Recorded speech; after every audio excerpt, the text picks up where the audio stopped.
Hari ini, beratus juta orang di seluruh dunia, terutamanya Amerika, Eropah dan China memilih untuk menggunakan tisu tandas untuk selesaikan tugasan mereka. Manakala kebanyakan negara Asia, terutamanya daripada Timur Tengah termasuklah Malaysia, lebih memilih untuk menggunakan air.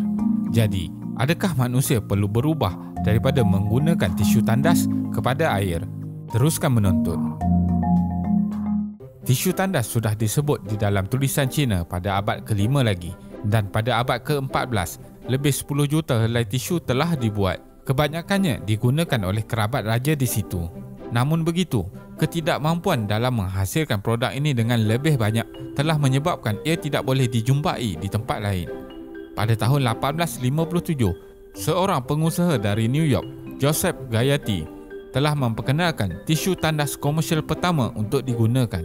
Pada permulaannya, produknya dibuat untuk pasaran perubatan, terutamanya kepada orang yang mengalami masalah buasir, dan dipek sebanyak 500 helai dalam satu pek.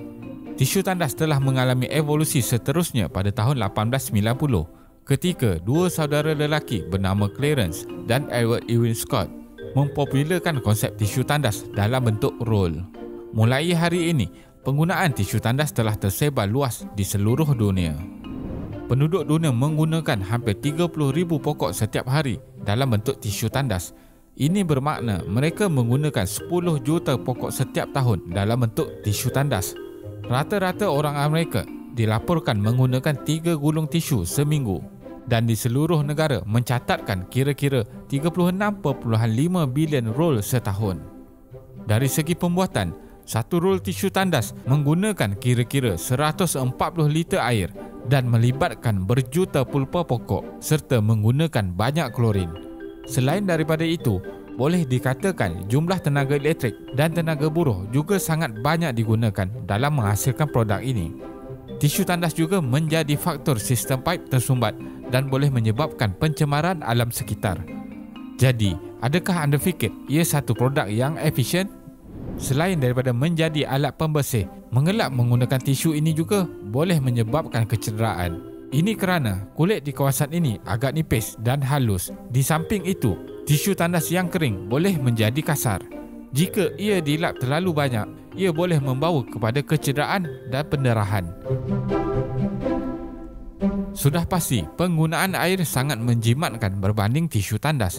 Selain daripada itu, air juga tidak akan menghalang saluran kumbahan tersekat kerana tiada bahan asing yang perlu diuraikan.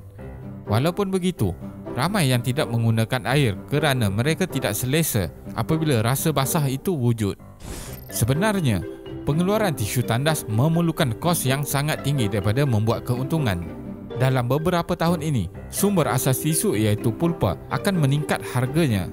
Begitu juga kos tenaga buruh, dan pasti harga tisu ini akan melambung tinggi. Mungkin golongan bangsawan sahaja yang boleh menggunakan tisu tandas selepas ini. Manakala di Jepun, washlet tandas yang dilengkapi dengan bidet dan penghawa dingin semakin berkembang. Walaupun begitu, kebanyakan penduduk dunia masih menggunakan air sebagai kaedah pembersihan yang paling efisien. Tisu atau air, itu adalah pilihan anda. Terima kasih kerana menonton dan jangan lupa subscribe. Jumpa lagi.